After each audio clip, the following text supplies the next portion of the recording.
네, 박예림 아나운서가 장 마감 상황 짚어봤습니다. 잠시 통신 문제로 방송이 원활하지 못했던 점 시청자분들께 양해 말씀 부탁드립니다. 그럼 저희 계속해서 도네마 시작해 볼 텐데요. 먼저 한 줄 평으로 오늘 장 주요 포인트들 간단 명료하게 정리해보는 시간이죠. 대표님, 오늘은 또 어떤 한 줄 준비해 주셨나요? 자, 어제 우리 한 줄 평 최근에 어떤 가격 조정이 조금 있었죠. 미국의 어떤 대외 변수에 우리가 좀 더 예민하게 좀 반응을 했는데 네. 그래도 어제 모처럼 코스피의 생명선인 3,100선은 굳건하게 좀 이 지지를 해줬고 네.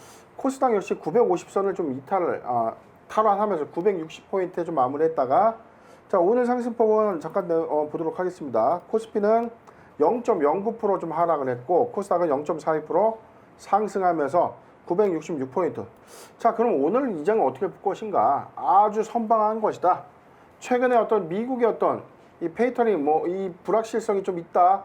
관련돼서 미국 이슈가 있는데 우리 증시가 괜히 호들갑을 좀 떨고 있었죠. 맞습니다. 그렇습니다. 자, 걱정할 건 없지만 반기까지 1분기 실적 호조에 따른 개별 장세가 예상됐던 그런 흐름이었기 때문에 반기 한 5월 말에서 한 6월 중순까지는 이러한 어떤 개별 장세의 장이 지속될 것이다 라고 좀 예측이 되고요. 좀 다소 좀 지루할 수 있는데 6월 중순을 기점으로 해서는 다시 반기 보고서라는 어떤 이 실적 발표에 따른 어떤 기대감이 부각되면서 추세가 좀 전환될 것으로 좀 예상하고 있습니다. 그래서 오늘 장 한 줄 평은 자, 개미들의 각계 전투다. 우리가 작년에 동학개미들이 2020년도 3월에 좀 입성을 했죠. 맞죠. 그래서 열심히 싸우면서 작년에 이 동학개미의 힘이 어마어마했습니다. 그런데 올해 1월부터 한 3월까지는 이 우리 동학개미들이 많이 당황했어요. 공매도도 또 재개될 것이다. 그 다음에 코로나19로 증시는 이 거품 논란까지 좀 우려가 됐는데 오히려 지금 5월을 좀 넘어가면서 이제 6월을 좀 앞둔 이 시점에는 우리가 그럼 3,100선이 당연히 이탈될 것으로 좀 예측했는데 오히려 3,100선을 탄탄하게 유지해주고 있고 그쵸.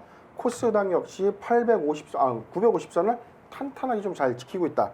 이 점이 그래도 올해 연말까지는 우리가 좀 약간 건전한 어떤 기업의 호실적을 바탕으로 좀 유지되지 않을까라고 좀 예측이 됩니다. 네, 개별 장세 지속될 것이고 또 6월 중순 기점으로 실적 기대감 반영해서 추세가 좀 더 나아질 것이다. 그러니 개미들의 각계 전투다라고 오늘 한 줄 평 정리해 주셨습니다. 그럼 오늘은 오늘장 특징주 관련해서 이야기를 나눠볼 텐데요. 대표님 오늘은 질문이 좀 많아요. 괜찮으실까요? 좋습니다. 언제든 제가 준비하고 있죠. 네, 어제 스펙 상장에 대해서 개념 정리를 했다면 오늘은 특별히 코스피 200, 코스피 150 구성 종목 정기 변경에 대해서 이야기를 나눠볼까 합니다. 네. 어제 한국거래소가 종목 변경을 확정을 했어요. 네. 지금 이 코스피 200, 그다음에 코스닥 150 이게 네. 정기 편성이라고 해서 편입과 편출이 있습니다. 이게 뭐냐면 이 코스피 200의 편입은 이 일종의 이 종합적인 어떤 양적인 어떤 평가만 있어요. 내부적인 어떤 종합 평가에서 양적인 변수 요인만 좀 체크를 하는데 첫 번째가 시장을 대표하는 거니 시장을 얼마만큼 대표하는가, 즉 시가총액에 관련이 있죠. 시장 대표성이 있고요. 이거는 이제 시가총액의 일정 비율을 좀 충족하느냐, 이게 한 포인트가 있고, 두 번째는 유동성, 거래가 얼마만큼 활발하냐, 그 다음에 두 번째는 업종을 대표한다. 총 8개 이 산업군 광업, 제조업, 전기, 가스업, 건설업, 서비스업, 통신업, 그리고 금융업 등의 한 8개의 산업군들 중에서 시총 상위 종목별로 이제 별다르게 이제 구분을 좀 합니다. 그래서 순서대로 아까 얘기했던 시장의 대표성, 유동성, 그 다음에 업종의 대표성 등의 종합적인 요인을 평가 지표로 점수화해서 여기서 코스피 상위부터 200위까지를 자르는 거예요. 그래서 이 기준에 미달되지 못했던 종목들은 이제 빠져나가고 새롭게 이 기준을 충족했던 법인들이 있으면 다시 편입이 되고 기존에 있었던 부분들의 이 요건이 미달이 된다면 편출이 되는데 이게 1년에 2번이에요. 잠깐 이 화면을 좀 보도록 하겠습니다. 네. 지금 코스닥의 이 정기 편성에 대해서 제가 좀 준비를 했는데 좀 읽어드릴게요. 매년 2회입니다. 상반기와 하반기인데 거의 이 4월부터 우리가 이 편입 편출에 대한 어떤 종목 합산을 해가지고 5월 말에 결정을 해서 6월 초에 좀 적용을 하고요.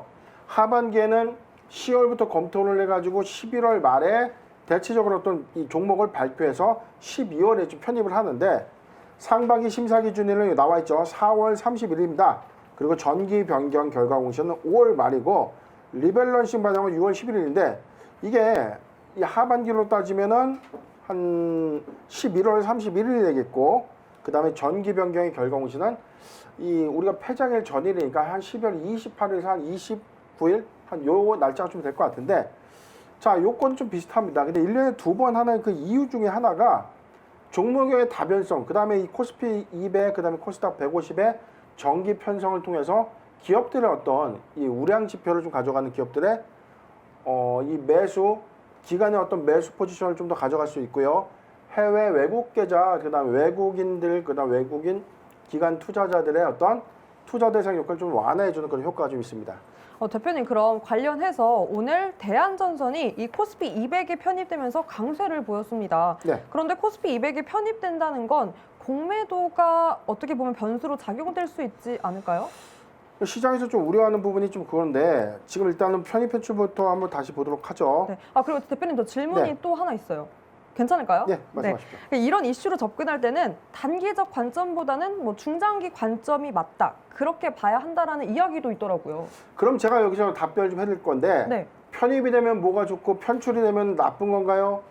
저 그럼 그것도 편입이 되면 궁금했어요. 공매도의 이 타겟 요건이 되기 때문에 나쁜 건가요? 잠깐 화면부터 보도록 할게요. 네. 지금 코스피 200, 그다음에 코스닥 150의 지수 편입과 이 제외 종목을 지금 좀 준비를 해봤는데 이 코스피 200은 새롭게 이번에 입성한 대한전선, 동원산업, 효성 TNC, 효성 첨단 소재, 그다음에 SK 바이오사이언스가 있고요. 기존 종목에서 편출 제외 종목은 빙그레, SPC 삼립, 그다음에 한일 현대 시멘트, 남선 알루미늄, 태영 건설, 애경산업, 삼양사. 그러면 이제 우리가 코스피 200과 코스닥 150 지수에서 공매도의 어떤 가능성이 있기 때문에 오히려 지금 상황에서 더 불리한 것 아닌가요? 라는 이런 질문들이 좀 많지만 아니죠. 일단은 코스피 200과 코스닥 150 지수에 편입이 된다는 건요. 기업들이 종목을 분산해서 하는 이 바스켓 요건, 프로그램 매매 구성 종목이 좀 다변해야 되는데 코스피 200과 코스닥 150 지수에 편입이 된다면 기관에서 어느 정도 자동적인 어떤 이 바스켓의 주문 상품으로 우리가 체결되는 종목의 건전성을 이 회사의 어떤 단기의 어떤 기업 리스크와 상관없이 그래도 포트 비중을 늘려가는 그런 이 특혜가 좀 있죠. 그렇기 때문에 주가가 단기적 중장기 관점에서는 그래도 유지가 좀 되는 그런 부분인데 반대로 공매도 타겟의 코스피 200, 코스닥 150 종목은 타겟이 될 수 있다고 하는데 그 부분은 제가 지난 시간에 공매도의 어떤 이 허와 실 부분에서도 한번 다뤄봤지만 네. 실적적인 요인이 당연히 나쁘면 공매도의 타깃이 되는 거고요. 새롭게 편입이 됐다는 것은 그만큼 양적 변수 요인을 충분히 충족했고 회사의 외형 가치가 달라졌기 때문에 오히려 저는 편입 이슈가 좀 더 유리하지 않나라고 좀 정리가 됩니다. 네, 이렇게 제가 또 궁금했는데 시청자분들께서도 궁금하실 것 같아서 코스피 200 그리고 코스닥 150까지 저희가 한번 짚어봤습니다. 그럼 저희 여기서 한 줄 평 마무리하고요. 바로 올라올라로 돌아오겠습니다.